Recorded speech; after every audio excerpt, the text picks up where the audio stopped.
La ilaha illallah, la ilaha illallah, la ilaha illallah, Muhammadur Rasulullah, la ilaha illallah, la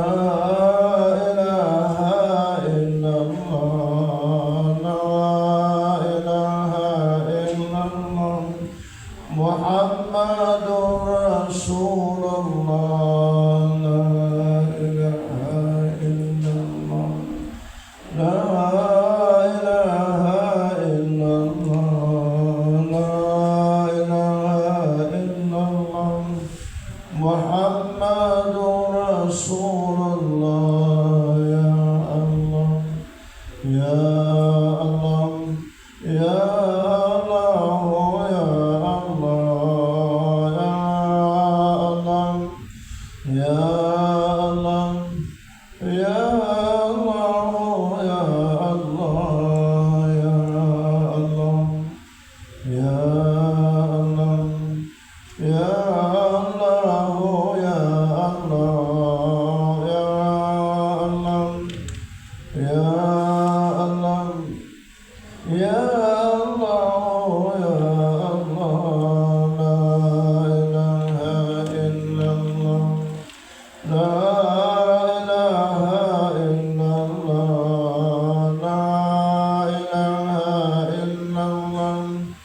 Muhammadur Rasulullah, la ilaha illallah, la ilaha illallah, la ilaha illallah, Muhammadur Rasulullah. Assalamualaikum warahmatullahi wabarakatuh. Alhamdulillah nahmaduhu wa nasta'inuhu wa nastaghfiruh wa na'udzu billahi min shururi anfusina wa min sayyiati a'malina. Man yahdihillahu fala mudilla lahu wa man yudlilhu fala hadiya lahu. Amma ba'd. Seterusnya sudah hadirin, merujuk kembali kitab panduan kita ini, Khulasah Minhajul Abidin, membahas tentang Gunung 7, muka surat 13. Hajah siap orang lain baru nak buka. Muka surat 13.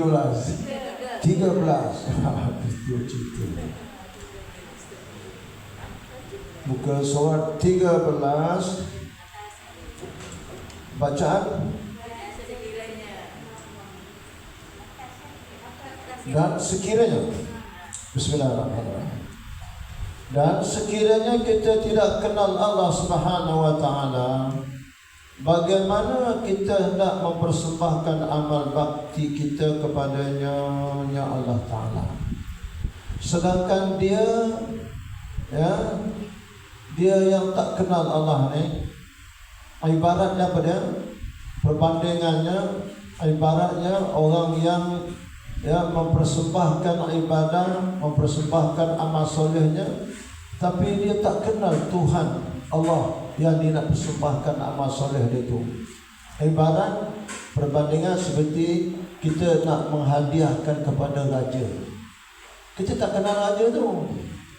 Ada bagi contoh Ibarat contoh, kita nak memberi satu hadiah kepada seorang raja, tetapi raja kita tak kenal. Ini logiklah muslimat, munasabah, terima di akal. Bagaimana dapat kita sampaikan hadiah itu kepadanya, ya raja? Ni ibadat kita ni, amal soleh kita ni muslimat, ibarat hadiah. Itu hadiah tu kita nak sembah kepada raja. Itu. Tapi kita tak kenal raja tu muslimat. Kan? Bagaimana kedudukannya? Bagaimana dapat kita sampaikan hadiah itu kepadanya? Hanya raja. Takut-takut kita sampaikan hadiah itu kepada pengawal istana raja je. Kita ingat pengawal istana tu raja. Sampaikan hadiah itu pada pengawal istana je. Ya. Kerana menyangkakan yang dia pengawal istana tu adalah raja. Logik Muslimat kan? Saya buat bandingan yang kedua Muslimat kan.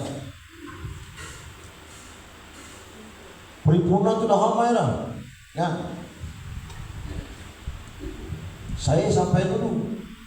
Saya duduk di belakang. Lihat belakang kan.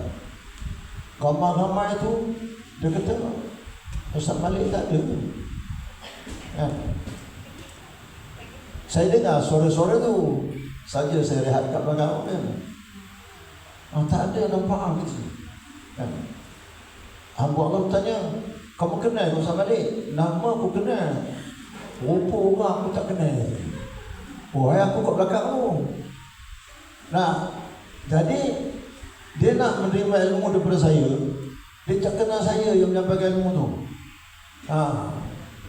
Nanti selepas kuliah orang tanya dia, siapa menyampaikan? Wallahu a'lam, Allah begitu. Jadi ilmu saya sampaikan tu ialah kan. Faham Muslimat? Fahamnya sekianlah saja. Sudah faham, tak perlu nak cakap banyak kan. Kau ibu itu hebatnya. Belum sampai apa tu bab dia terkir, dia dah faham. Itu saya suka Muslimat kan. Ada yang mengaji bermula sampai akhir tak faham kan. Saya tanya faham Ustaz. Ustaz yang faham. Kau ibu, ibadat kita ni kita nak persembahkan kepada Allah. Sembahyang, puasa, zakat, hajinya, amal soleh kita. Kita tak kenal Allah seperti kita tak kenal raja. Kita nak menyampaikan hadiah kepada raja tu kita tak kenal. Raja tu kita hanya sampaikan hadiah kita kepada pengawal. Kita ingat pengawal tu raja. Tampaklah pengawal tu pula dia punya uniform dia tu kan macam raja rumah. Rupanya hadiah tu sampai pengawal. Pengawal tu tengok kalau benda tu yang ni diambil di bedeng dalam pengawal tu. Dalam hati kata dah sampai dah hadiah aku tu. Dan ubu-ubu pada mengawal. Ini logik lah Muslimat. Perbandingan yang Ghazali sebut tu logik lah ya. Lepas tu cuba tengok Muslimat ya. Kalau sembahyang yang wajib yang sunat, kita tutup apa dia? Tutup dengan tahiyat. Tahiyatnya kita berikan suatu penghormatan. Cuba tengok lafaz tu.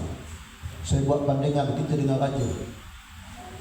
At-tahiyyatul mubarakatus salawatut thayyibatul. Segala ucapan sembahyang yang baik-baik untuk Engkau ya Allah. Kan? Kalau ibarat kita dengan raja masuk istana, ampun Tuanku, sembah pantik harap diampun. Pantik Tuanku nak menyampaikan hadiah yang terbaik untuk Tuanku. Sembahyang tadi daripada niat sampai salam, sembahyang tu ke mana? Terlalu penuh dalam hati ketika sembahyang tu dunia. Ibarat barang tu buruk. Barang tu ibarat buruk. Nah, sembahyang kita buat lama. Daripada mula takbir, kumak kamil mulutnya lah dalam bahasa Arab, tapi hatinya menerawang ke angkasa. Kan. Penuh dunia dalam itu. Lepas tu ucapan tadi, segala ucapan keberkatan, solat yang baik-baik untuk Kau ya Allah. Solat tadi buat macam mana?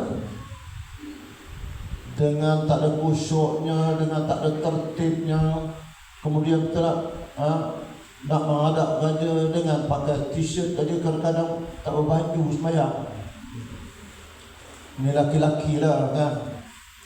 Dengan tak berbaju muslimat pasal panas. Kan? Udah tak baju panas, macam mana rupa sembahyang? Macam ayam patuk padi tu. Dan itu ucap, segala ucapan keberkatan yang baik, solat yang baik-baik untuk engkau ya Allah. Kata Allah, berat betul aku. Sembahyangnya menegawang ke mana begini. Ya dah, mulut kumak kamit. Dan lepas tu pula dengan tak ada adab dia sembahyang, kalau lelaki tak berbajunya, tak kopiahnya, ikat kain kat pinggang tu, melongot kain tu. Lepas tu gulung kain. Masa nak rokok, kata anaknya, abah nampak punggung. Ucapan, hebat, ampun tuanku, itu ibaratnya. Sembah patik harap diampun tuanku. Patik tuanku nak mempersembahkan barang yang baik, solat yang baik-baik untuk engkau ya Allah. Tapi Allah tengok anda daripada mula tadi dalam sembahyang muslimat menggapak-gapak dan terkung. Dalam terkung tu mengapak. Pasal apa? Panas. Lepas tu sembahyang betul. Saya batuk tadi 3 rakaat 3 minit, 4 rakaat 4 minit. Itulah sembahyang dia. Ucapan ibarat tadi, segala ucapan keberkatan solat yang baik-baik untuk engkau ya Allah. Ampun tuanku, sembah pati Arab dia pun. Kata tuanku, cuba tengok barang tu. Engkau nak persembahkan barang tu yang baik untuk aku. Tengok kau ibu sembahyang tu, dah bermula sehingga akhir dunia ibarat barang tu yang barang yang buruk. Kita kata barang yang baik kamu patut nak persembahkan. Tengok barang kita baik, raja tu ambil barang kita, dia lempar atas muka kita tu. Faham? Sembahyang kita tu dia lemparkan muka dia kepada kita. Bermula sehingga akhir nak rawang tak ke mana. Dia belum balik kampung. Faham? Dia sembahyang dulu. Udah balik kampung dalam sembahyang. Dalam sembahyang dah balik kampung dah cium tangan mak. 4 rakaat sembahyang siang-siang nak balik kampung. Dia sembahyang dulu. Udah balik kampung dalam sembahyang siap cium tangan mak. Kan? Lepas tu iblis syaitan ganggu pula. 4 ke 3 ke 4 ke 3. Mula dah 3 ke 4 dia jadi malas. Dia ambil 4. Sedangkan sembahyang tu di sisi Allah baru 3 rakaat baru. Allah Akbar. Nampak tak? Itu perbandingan saya solat kita buat persembah Allah Ta'ala tadi. Imam Ghazali kata apa? Nak persembahkan barang yang baik pada raja, tapi kita tak kenal raja. Bahaya bersenang. Sebab itulah bangkit di pada masa besok, awal-awal akan dihisap adalah solat. Apabila salat itu diterima, maka amalan kita yang lain diterima. Apabila salat kita ditolak oleh Allah, seluruh amalan kita yang lain pun ditolak oleh Allah SWT. Sebab tu salat kena bina sungguh-sungguh, kena lakukan sungguh-sungguh. Kau ibu ikut ilmu yang kita belajar tu, lakukan sungguh-sungguh dengan adab dia dan dengan tertib dia. Adab sembahyang yang zahir apa ibu? Adab sembahyang yang zahir. Apa dia?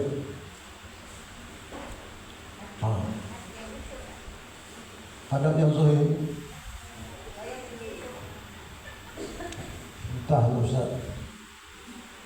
Adab yang zahir, kau ibu selalu sembahyang mandi. Sebelum sembahyang mandi dulu.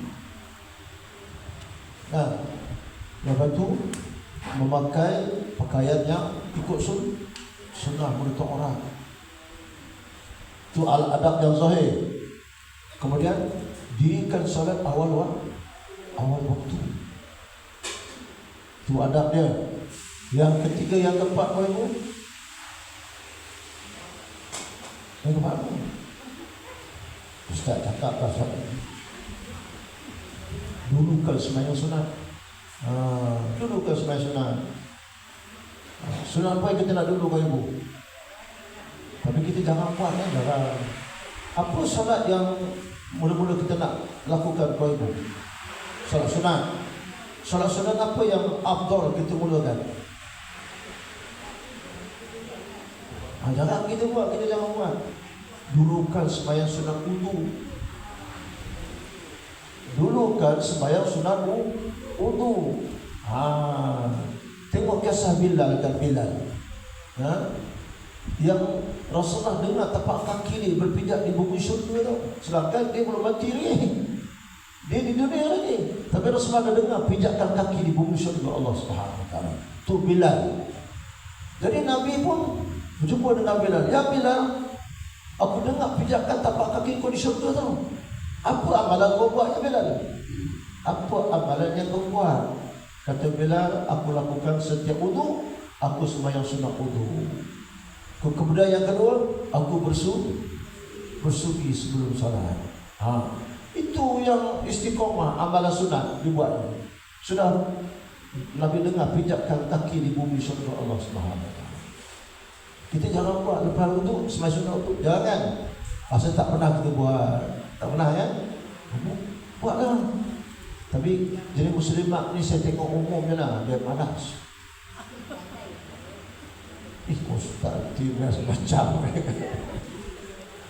Tapi umumnya muslimat ni kalau sembahyang sunat dia malas. Pasal aku tengok bini aku, jangan sampai nak pergi. Muslimat dia malas sembahyang sunat ni. Kalau dia sembahyang sunat tadi pun terbiak.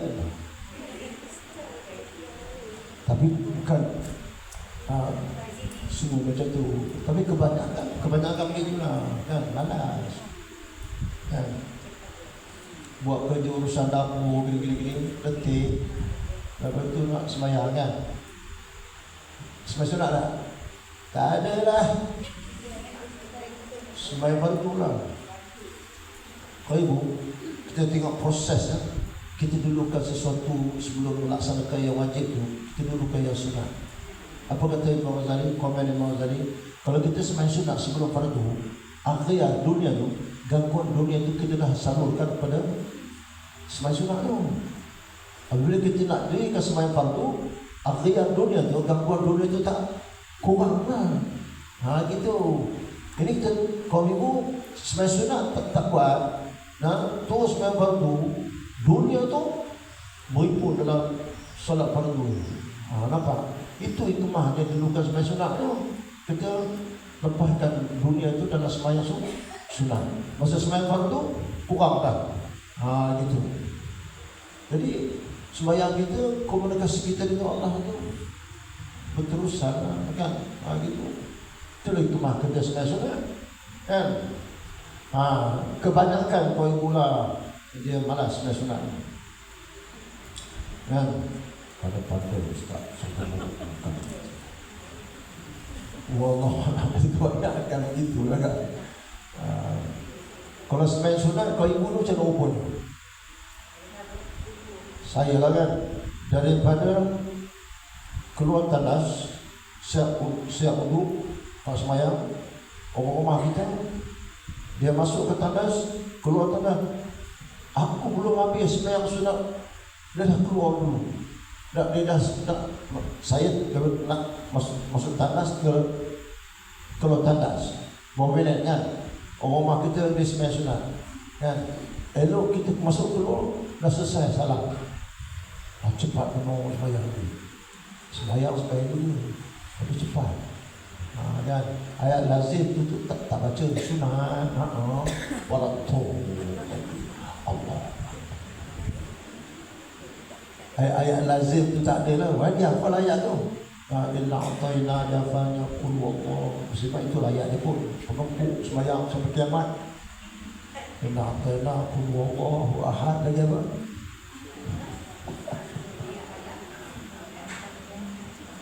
Menghafal ayat ni muslimat cukup lemah. Kan? Gitu. Saya mula kahwin ajar menghafal surah Sejadah tu Nabi baca sembahyang pada hari pagi Jumaat tu kan. Pada isi saya sampai sekarang tak apa-apa. Dah bercucu.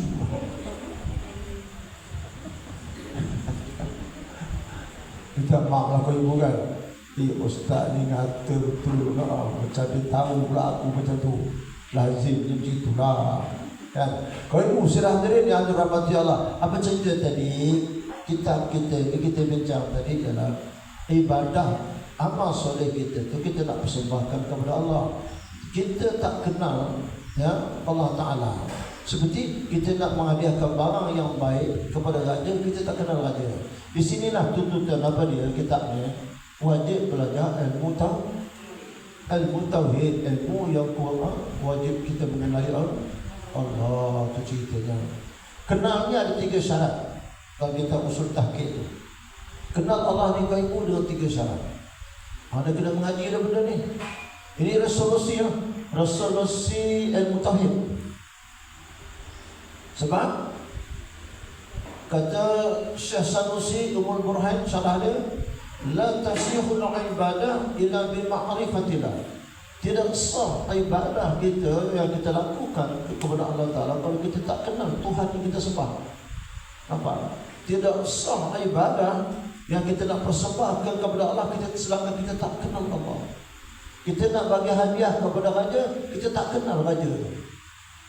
Kemana pergi hadiah tu? Kemana pergi sembahyang kita? Kan? Sebab tu wajib belajar ilmu tauhid. Perkataan ulama apa dia? Awaludin ma'rifatullah. Awal agama ni, ya, kenal Allah. Kau ibu belajarlah ilmu tasawuf, tak belajar tauhid, haram hukumnya. Belajar ilmu tasawuf. Sebab dia awal agama mengenal Allah, iaitu ilmu tauhid. Anda belajar ilmu fiqh, tak belajar ilmu tauhid, berdosa belajar ilmu fiqh. Kena belajar ilmu tauhid. Kan yang sebaiknya kita combinekan 3 ilmu tu sekali belajar. Tauhid pun kita belajar, fiqh pun kita belajar, tasawuf pun kita belajar. Tapi awal agama mula-mula nak ibadat kena Tuhan dulu. Belajar ilmu tauhid. Kenalkan Allah dengan ilmu. Allah tu sifat dia macam mana, zat dia macam mana, al-fa'al perbuatan dia macam mana, supaya kita dapat membezakan makhluk dengan khaliq dengan makhluk. Khaliq itu maknanya Allah pencipta. Makhluk tu kena jadi. Kenal khaliq dengan makhluk. Tak berlaku lah syirik dalam ibadah kita. Tak berlaku lah kita sekutu Allah Ta'ala dalam ibadah. Ini sembahyang tapi syirik kita buat juga. Apa makna macam tu? Jahanam habis amalan kita. Ni kau ibu ya. Syarat bagi kenal 3 tadi. Pertama, jazmun. Jazam ni bahasa Arab, bahasa Melayu, bahasa lama pegang putus. Bahasa kita terkini mantap, teguh, kan? Tu jazam. Yang kedua, muwafiqun lil haqqi. Pegangan kita bertepatan dengan perkara yang sebenar. Pegangan kita mesti bertepatan dengan pegangan ahli sunnah wal jamaah. Sebab akidah ya, di sana banyak akidah yang sesat, akidah yang batil. Dengan Jabariyahnya, Qadariyahnya, Mu'tazilahnya, Syiahnya, Murji'ahnya. Itu pegangan akidah itu, tapi sesat, batil. Yang bertepatan dengan sebenar dia, Qurannya, hadisnya, pegangan Nabi para sahabat, iaitu ahli sunnah wal jamaah. Gitu. Faham ahli sunnah? Ahli sunnah itu bahasa Arab. Ahli itu kita, umat Islam ni lah. Sunnah tu Nabi, jemaah tu para sahabat. Kita, pegangan kita macam Nabi, macam sahabat. pegangan akidah kita tentang ketuhanan, kerasulan, perkara gaib, syurga neraka, bertepatan pegangan kita dengan Nabi dan para sahabat. Itu nama sunnah wal jamaah. Kau ini ahli sunnah wal jamaah ke ahli sunnah wal jamaah? Sudahlah.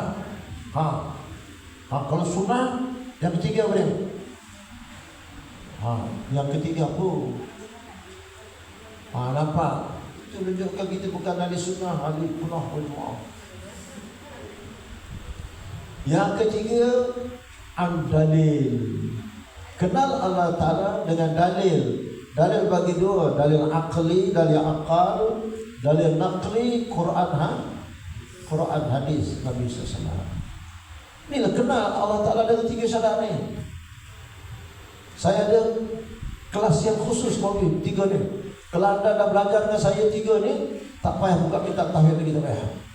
Mana anda sudah kenal Allah. Itu cerita. Tapi itulah kitab takbir lagi. Kan?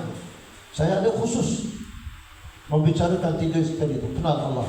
Jazal, muwafiqul lil haqqi, al-dalil. Kalau tentu anda belajar dengan saya benda ni, tak payah mengaji tauhid lagi. Sebab anda sudah dikategorikan kenal Allah. Gitu. Tapi kena buka kelas khusus selama itu. Bersiri. Sebab kelas ini yang saya buat dekat Selangor bersiri sampai kadang-kadang setahun. Benda ni. Ni rumusan kenal Allah. Rumusannya. Kalau kitab ni kita tengok usul tahqiq. Dan usul tahqiq ada sebut benda ni. Kita jauh lama usul tahqiq. Dia bahas tiga ni. Kenal bagi Allah. Saya yakinlah kalau ibu tak kenal, pandai Ustaz. Kenal pula. Allah Akbar. Ya. Tu. Takut dah sayang. Begitu juga dengan Allah Ta'ala. Kalau kita tak kenal Allah Ta'ala, bagaimana kita dapat menyampaikan amal bakti, amal soleh kita kepadanya Allah Ta'ala? Itulah ibu. Tak kenal Allah, macam mana kita nak menyembahkan, mempersembahkan amal soleh itu? Kan?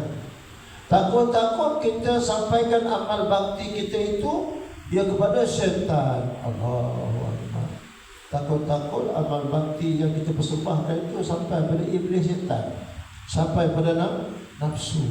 Kan Allah kata, afaraita man ittakhadahu hanil hawa. Kan? Adakah tidak kamu perhatikan manusia menjadikan nafsu sebagai Tuhan? Perhati tak? Di sana manusia kebanyakan menjadikan nafsu di Tuhan. Bukan Allah sebenar-benarnya, tapi nafsu itu adalah Tuhan dia. Nampak tak ibu? Allah kata, tidak kamu perhatikan. Kau ibu perhati tak? Aku pun tak nampak kan? Aku pun tak nampak, aku nak perhatikan. Kau ibu ambil dari ayat ni. Kita beramal soleh, kita tak kenal Allah. Kita sembah amal soleh kita kepada nafsu, kepada syaitan. Allah Ta'ala kata dalam surah Yasin kan, alam ahad ilaikum ya bani adam alla ta'budu syaitan. Saja saya naikkan suara sebab syaitan tu menenggek kat bulu mata tu. Menenggek kat bulu mata tu. Tekan suara tu. Bau dia tinggi. Apa tu? Puyu balik. Letih pun cakap apa. Tapi saya tengok kau ibu, dia jaranglah yang ngantuk-ngantuk ni. Biasanya ngantuk ni kaum muslimin. Aku berkuliah pun tahu tak tengok muslimin kan. Mula-mula dia clear. Lepas tu ngangguk. Aku ingat mengira ke cakap aku. Apa kata Allah dalam surah Yasin? Ada tidak kamu berjanji, kata Allah Ta'ala, dengan aku? Kamu kata kamu tak menyembah syaitan? Sebab syaitan tak? Sedangkan syaitan itu sesungguhnya musuh kamu yang nyata, kata Allah. Ini syirik muslimah. Syirik yang kita lakukan kita tak sedar. Tak kira siapa kau, ustaz ke kau, ulama ke kau. Nah, ni kata Imam Ghazali, amal soleh kita silap-silap sampai kepada syaitan, sampai kepada iblis, sampai kepada nafsu. Kau ibu, contoh Allah kata tadi, tidak kamu perhatikan manusia yang kebanyakan menjadikan nafsu dia sebagai Tuhan. Contoh, kau ibu ajar. Contoh, kita jadikan nafsu sebagai Tuhan. Contoh, nampak tak? Allah kata tidak, kamu perhatikan. Perhatikan tidak? Nafsu tu di mana duduknya? Ajar, nafsu tu duduk di mana? Dalam batang tubuh kita tu. Nafsu tu nampak tak pengopiannya? Tak nampak. Dan dia nafsu ni dia merasa berjalan dalam batang tubuh. Selagi ada nyawa, nafsu tu merasa berjalan dalam batang tubuh. Nampak tak rupa nafsu tu macam mana? Tuhan yang kita jadikan selama ini. Saya bagi contoh kepada kita jadikan nafsu sebagai Tuhan. Bentuk syirik lah. Semayang tadi, ya tak? Tapi bertuhankan nafsu. Contoh kuliah maghrib. Kuliah maghrib kan, semayang maghrib berjemaah datang dia. Lepas sana, lepas wirid, ada ustaz mengajar, cabut balik rumah masing-masing. Nampak? Itu kerja nafsu lah. Semayang 5 waktu berjemaah tu wajib. Menuntut ilmu wajib. Engkau buat satu benda yang wajib, lepas tu kau batalkan satu kewajiban yang lain. Berdosa tak? Taat pun buat, derhaka pun buat macam mana macam tu? Tu yang balik lepas semalam maghrib tu, ada ustaz mengajar tu, itu bertuhankan nafsu tu. Kenapa perintah Allah Ta'ala suruh menuntut ilmu? Saja aku naikkan suara, ustaz jangan begitu ustaz, bagilah putus jantung aku.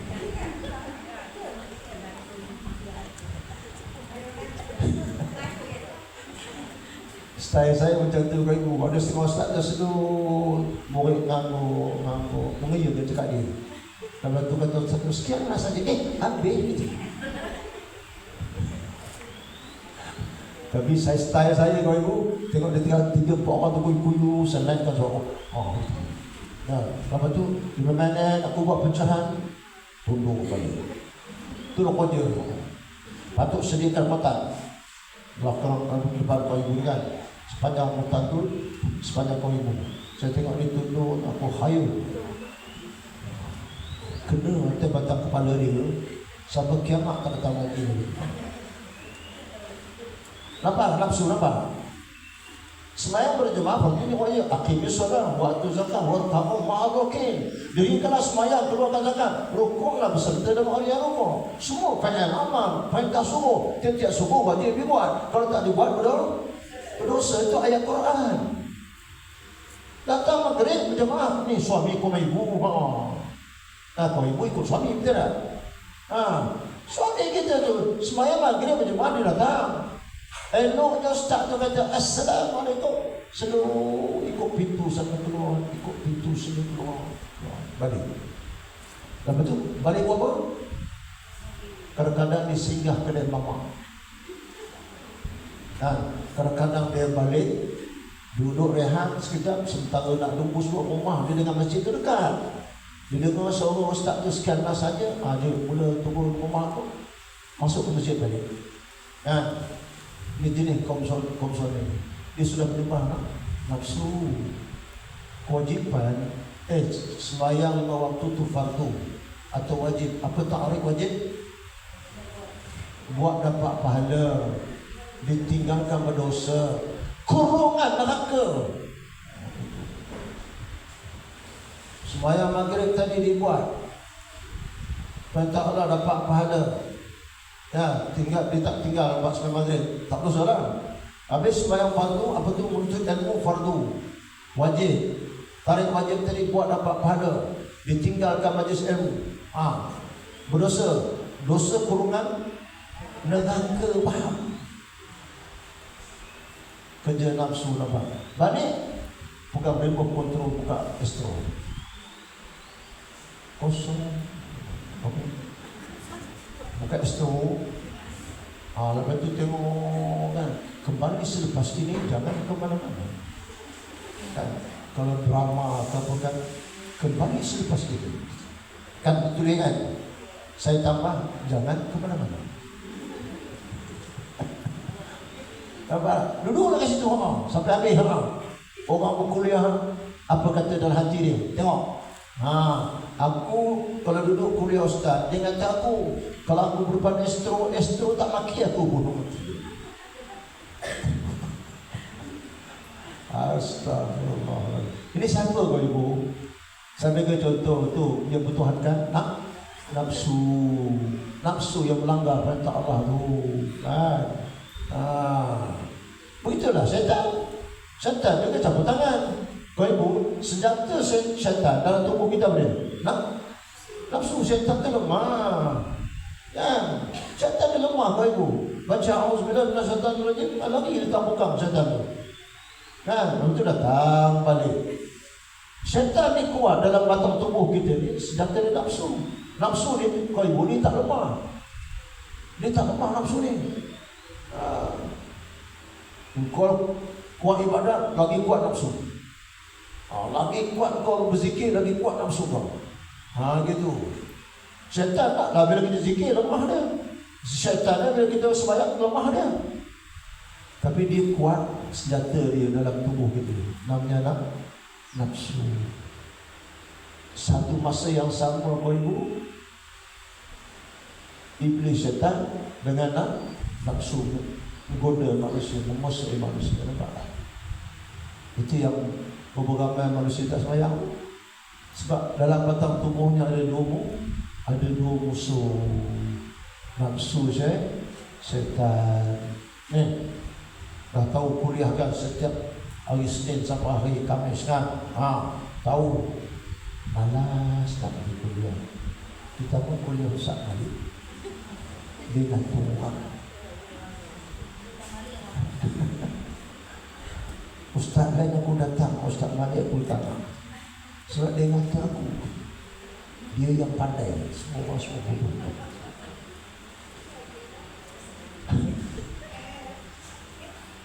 Setengah orang lah. Sebab kau ibu ni, dia ikut nafsu. Dia ikut ustaz yang mana selera dengan dia. Kan jenis tak sindi-sindi, tak katuk-katuk kepala tu, dia suka ustaz dia tu. Tapi kalau ustaz suka sindi, jentik-jentik, telinga tu, tu aku tak perkenal. Dia aku tak datang tu. Lepas tu dia tak datang, dia kata aku pula.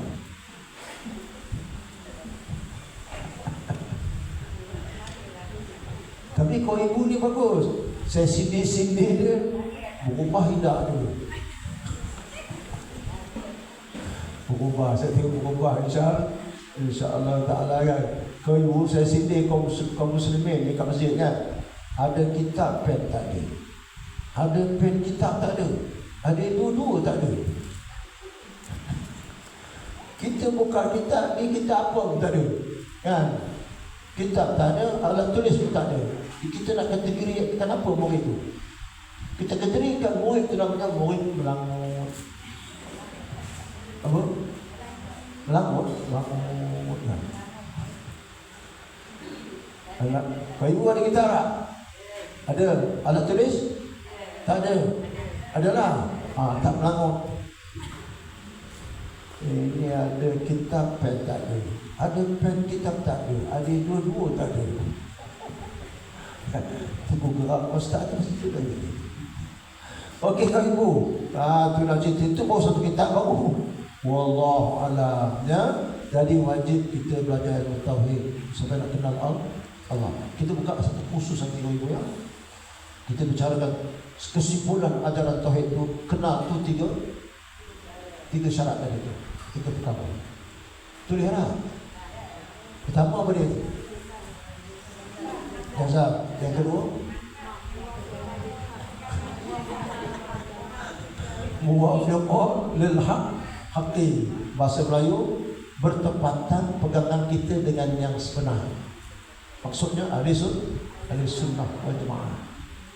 Gitu kan. Dia sebut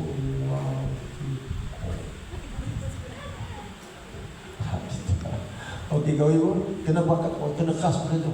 Saya di Selangor, saya buat bersiri. Ada satu tempat tu setahun, belum lebih lagi. Sebab kita nak jadikan contoh-contoh yang nak membawa kita faham apa itu jazam. Jazam tu yang kita nak jelaskan. Jazam tu bahasa Arab. Kalau bahasa kita lama ni pegang putus. Mana pegang sehingga kalau kita pegang abang api jadi aku. Macam tu lah, itu jazam. Ajaran lain ada jazam dia. Agama lain ada jazam. Tapi Hindu tu tak ada. Muwafiqah tak ada, Ad-Dalil tak ada. Contoh Hindu. Jazam dia goyang, mantap pegangannya. Sanggup kata cucuk badan, cucuk lidah. Jazam dia. Pegang sungguh-sungguh dia ajarannya. Tapi sesat, tak menepati dengan yang sebenar. Apakah ahli sunnah mengajar kita bersambil mencederakan diri kita macam tu? Itu agama lain pada Islam jazam. Tapi mereka dua ni tak ada.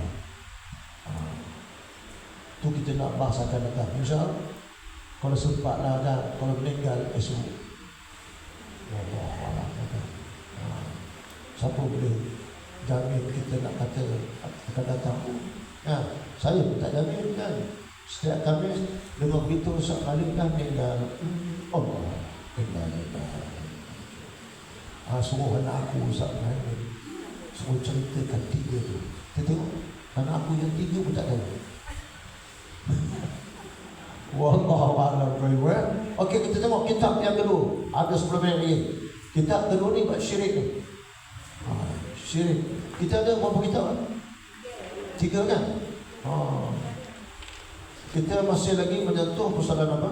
Persoalan iaitu, ingat balik ibu, ya, bab syahadat ni wajib kita mengetahui 3 perkara kan.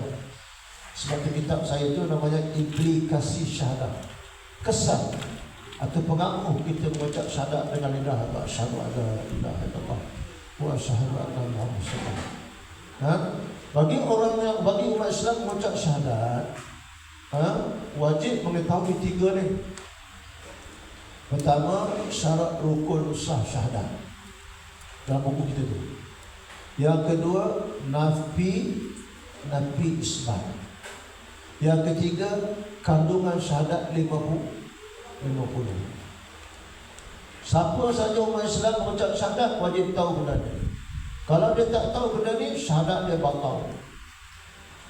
Hanya gerak lidah dia, batal syahadat dia. Kalau batal syahadat, batal sembahyang. Sebab rukun Islam 5 kan. Pertama, mengucap syahadat. Yang kedua, sembahyang 5 waktu. Yang ketiga, puasa Ramadan. Yang keempat, menunaikan zakat.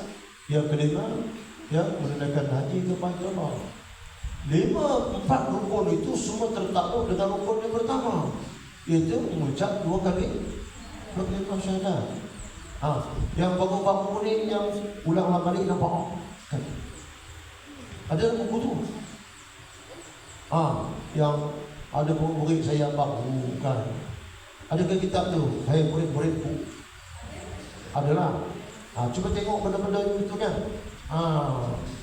Yang sekarang yang kita bahas sekarang ni ialah bersambit dengan perkara 2 tu, iaitu mengetahui nafi isbat. Yang kita nak nafikan Allah tu tidak syirik. Yang kita isbatkan Allah tu esa. La ilaha tu nafi. Tidak akan nolak. Okey? Allah tu jangan disekutukan. Isbatnya Allah tu esa. Esa lawannya syirik. Tu yang kita saya sambung-sambung buat syirik tu. Kan? Syirik ni bagi berapa? Bila kita Muslimat, Kita semayang berapa kali kita sadar? Entah Ustaz berapa kali kita sadar. Sembilan betul.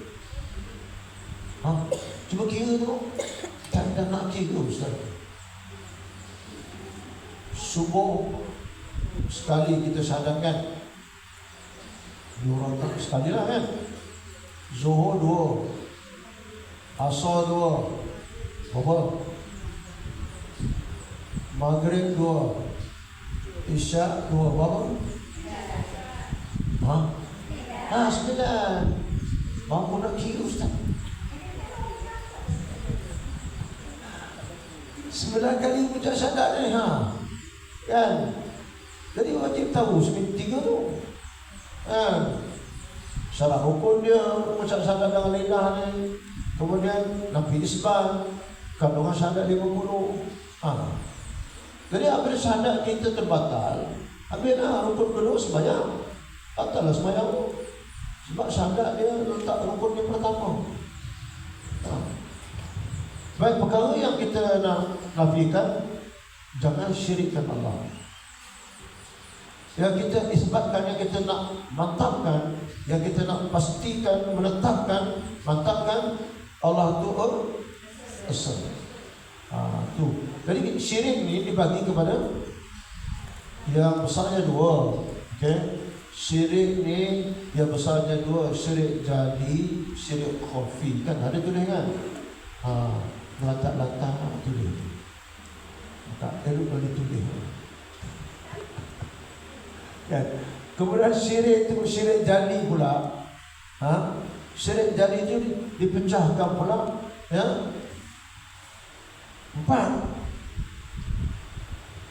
Pertama, syirik dalam bentuk ketaatan. Yang kedua, syirik dalam bentuk cinta. Yang ketiga, syirik dalam bentuk pemujaan. Syirik dalam bentuk yang keempat iaitu pembubalan undang-undang. Dia syirik jali tu. Syirik jali 4 bahagian dia.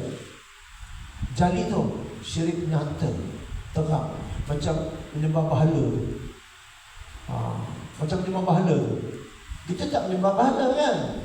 Tapi ada lagi syirik yang kita lakukan seumpama macam berhala tu juga.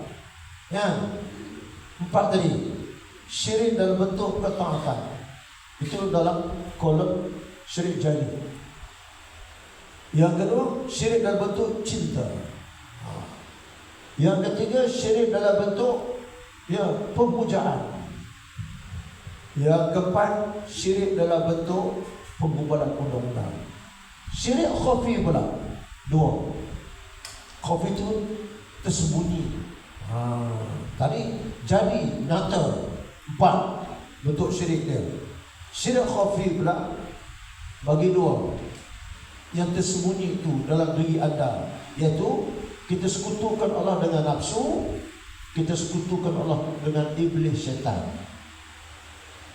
Nafsu, iblis, syaitan itu benda tak nampak, tapi kita lakukan syirik dalam bentuk itu, dalam bentuk nafsu. Sebagaimana ayat tadi kan, afara'aita man ittakhadha anil hawa. Tidak kamu perhatikan manusia menjadikan nafsu sebagai Tuhan dia. Nampak tak? Kenapa Allah kata manusia mengambil nafsu sebagai Tuhan? Itu nama syirik khafi. Syirik khafi cabang di 2. Sembah iblis syaitan. Yang kedua sembah nafsu. Hari-hari ibu kita buat syirik, kita tak merasakan. Tak tahu macam mana ibadat kita buat. Satu masa kita kata iyyaka na'budu wa iyyaka nasta'in. Engkau lah yang aku sembah ya Allah. Rupa-rupanya ada lagi penyembahan kita yang lain daripada Allah. Tu syirik tadi tu. Jali khafi. Cakap mulut dia iyyaka na'budu wa iyyaka nasta'in. Engkau lah yang aku sembah ya Allah. Betul kita sembah Allah kan? Umumnya sembah nafsu, umumnya sembah syaitan. Umumnya ada lagi syirik kita buat melalui taat. nak kena hurai jujur sikit-sikit, murid baru sampaikan, baru dia pun. Syirik dalam bentuk taat ni kau ibu, kita tengok dalam Quran ni. Ya ayyuhalladzina amanu atii'ullah wa atii'ur rasul wa ulil amri minkum fa in tanaza'tum fi syai'in farudduhu ila Allahi wa rasul. Wahai orang-orang yang beriman, taatilah Allah, taatilah Rasul. Allah Rasul ni taat yang mutlak, taat yang tidak berbelah bagi. Ayat seterusnya, ati Allah wa ati Rasul wa ulil amri minkum, dan ulil amri di kalangan kamu. Ulil amri itu merujuk kepada dua ni, iaitu ulama, pemimpin negara. Ulama, pemimpin negara itu ulil amri.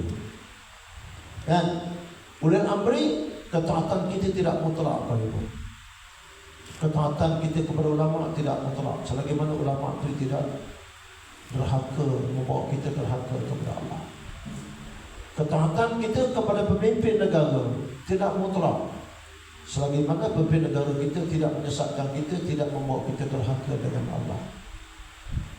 Ketaatan ulil amri tertakluk kepada taat tidak daripada Allah, taat ke tidak daripada Rasul.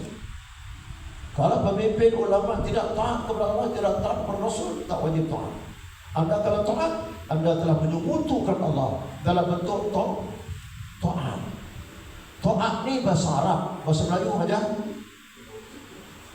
Taat ni bahasa Arab, bahasa Melayu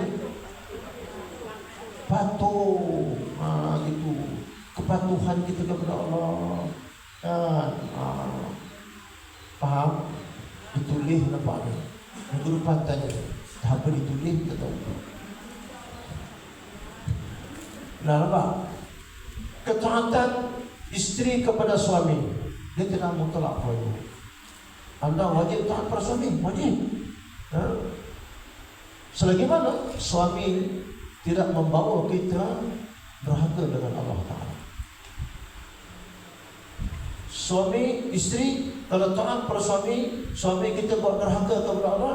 Anda kalau taat suami macam tu, anda ada sekutu Allah Ta'ala dengan suami anda dengan Allah Ta'ala. Nampak? Ya, ketaatan isteri pada suami tidak mutlak, sebagaimana ketaatan pemimpin dengan ulama tidak mutlak. Ketaatan yang mutlak 100% Allah Rasul. Ketaatan yang tidak berbelah bagi namanya. Ketaatan anak kepada mak bapak tidak mutlak, selagi mana mak bapak tidak mengheret anak derhaka dengan Allah. Ketaatan rakyat dengan pemimpin tidak mutlak, selagi mana pemimpin kita tidak menyesatkan kita, tidak membuat kita derhaka dengan Allah. Lagi apa ibu? Taat ni. Taat murid dengan guru, selagi mana guru itu tidak membawa kita derhaka dengan Allah, tidak membawa sesat kita kepada Allah Ta'ala. Ni faham bab taat ni, namanya kepatuhan. Taat sesuai dengan apa tak? Nampak tak? Contoh perhubungan, kita cakap dengan suami, bang, saya nak pergi mengaji dengan awak, kan tak mampu nak mengajar saya, kan. Kita kahwin dulu pun kerana love, kerana cinta. Rupa-rupa kita dah bersama, kita lebih kurang ni orang. Kita lebih kurang, dua-dua jahil. Jadi saya dah dapat kesedaran ni, saya nak mengaji dengan ustaz. Boleh bang? Jangan. Dia kata jangan tu, anda tak wajib patuh pada suami. Anda boleh keluar rumah. Anda boleh keluar rumah pergi menuntut ilmu, sebab menuntut ilmu itu hak suami kepada isteri, mengajar isteri itu. Udah suami itu tak mampu nak mengajar, isteri nak pergi nak belajar dengan ustaz. Duduk di rumah, buat cokodo, buat mie goreng. Untuk mie goreng, buat gitu. Pokoknya dia suami itu kena mengajar isteri. Dah dia tak mampu, bagi laluan pada isteri. Anda keluar juga demi nak menuntut ilmu fardu ain ini. Ilmu fardu ain ini tertakluk atas individu, atas bau-bau kita masing-masing. Kalau tidak, suami tak menjawab, tak berdosa. Dia tak boleh ajar, bagi laluan lah. dia tak bagi kau ibu, keluar tak mau. Tak kira neraka. Kalau anda turut juga taat pada dia, anda tersekutu suami anda dengan Allah Subhanahu Wa Taala. Ini bab taat ni kena faham. Boleh faham kan? Sekianlah saja. Ini dalam bentuk taat kau ibu. Saya tengok banyak kau ibu dihalang oleh suami. Isteri boleh memandu kerja sendiri. Kalau nak dia tak nak dia hantar pun tak apa, dia boleh mandu sendiri. Bagi laluan. Hei suami, ingat, saya ulang-ulang balik, tolong bagi tahu hajah suami-suami anda. Apabila anda, hei suami, ijab kabulkan ku terima nikahnya, maka dia jawab dengan lelaki tadi, ku terima nikahnya dengan mahar kahwin 80 ringgit tunai. Maka suami tadi sudah tertakluk 3 syarat bagi dia. Kalau dia tak tunaikan 3 perkara, wajib suami itu masuk neraka. Faham? Pertama apa aja? Ada saya sebut tak? Ini lah murid dengar kemarin. Itu tak sudah Ustaz. Tolong bagi tahu suami, anda kalau tak dapat tunaikan selepas anda kahwin dengan saya, anda tertakluk neraka, wajib neraka. Pertama, apabila suami dihalalkan dengan kalimah ya Allah, maka isteri yang saja haram dari halal kepada kita, maka tanggungjawab anda kepada yang menghalalkan tadi itu, iaitu isteri tadi 3. Pertama, wajib suami mendatangkan rezeki yang halal. Wajib suami mendatangkan rezeki yang halal. Lagi dah belajar 2 minit. Ya terlalu sikit Ustaz. Yang kedua, kewajipan suami mengajar ilmu yang asas fardu ain kepada isterinya, berhubung dengan solat, zakat, puasa, zakat dan haji dan sebagainya. Suami wajib mengajar fardu ain bagi isteri. Tadi itu bab sembahyang kena jelaskan, bab wudu apa semua itulah. Yang bersabit berkaitan sembahyang tu yang fardu ain, suami wajib mengajar. Apa jam? Suami, nombor 2 apa jam? Anda tak belajar, anda tak belajar, macam mana nak belajar? Yang ketiga, suami terancam dengan neraka. Bila dia dinikahkan, dikawinkan dia lalai daripada menjalankan tanggungjawab agama atas diri dia. Contoh, dia berkahwin, dia lalai menjalankan tanggungjawab agama atas diri dia. Dengan dia kahwin, dia tak nampak sembahyang jemaah. Dengan berkahwin, dia tak nampak dia butuh ilmu. Dengan berkahwin, dia lalai daripada menjalankan tanggungjawab agama atas diri dia sendiri. Terancam 3 neraka bagi seorang suami. Muslimat, saya dah terkahwin. Apa boleh buat? Kalau aku tahu aku tak kahwin. Berat aku tahu. Berat. Suami orang ni nampak kan? Yang 3 ni mana yang nampaknya suami kita tidak tunai pada anda yang telah anda dihalalkan dengan menyebut nama Allah tadi. Yang 3 ni mana yang suami kita yang gagal?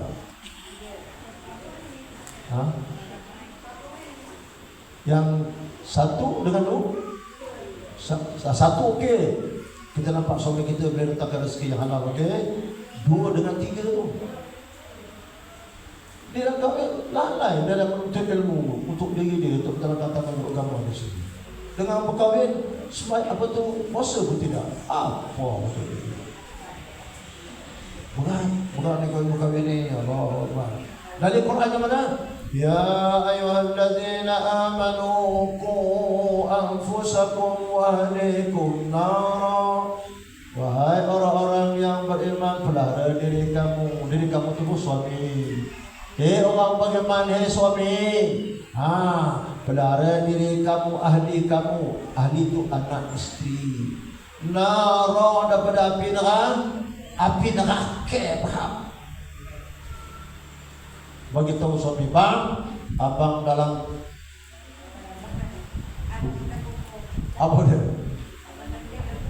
Abang dalam kompor neraka, dibagi penumpuk sebiji. pandai-pandai pula menghukum aku tu, aku gerak lagi usap balik tu kan, balik jadi mufti pula, fatwakan aku pula masuk neraka kecil. Kau ibu jangan pandai-pandai lah tika kan.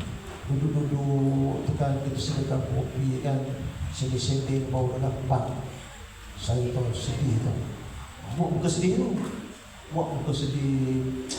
Saya terbang ngaji tadi kan dengan ustaz tu. Saya tengok abang ni, abang terancam dengan neraka. Terancam dengan neraka bang. Pandai-pandai pula kau kata aku neraka, kau pun neraka juga. Sebut 3 perkara ni. Sedarkan dia, tapi kau lebih pandai lah nak teka. So, jangan jadi mufti balik tu.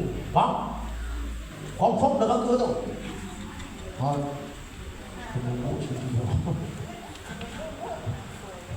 Saya kuliah saya kau ibu bab ni lah.